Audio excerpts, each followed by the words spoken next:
అందమైంది పరలోకమే అదే నిత్య రాజ్యమని,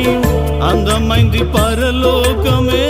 అందులోనే ఉండాలని, బ్రతుకుట క్రీస్తేనని చావైనా మేలేనని, బ్రతుకుట క్రీస్తేనని చావైనా మేలేనని, యేసునే నమ్మాను నిత్య జీవం పొందాను, యేసునే నమ్మాను నిత్య జీవం పొందాను. యేసయ్యా నీవే ఆధారము, యేసయ్యా నీవే నా ధైర్యము, యేసయ్యా నీవే నా సర్వము, యేసయ్యా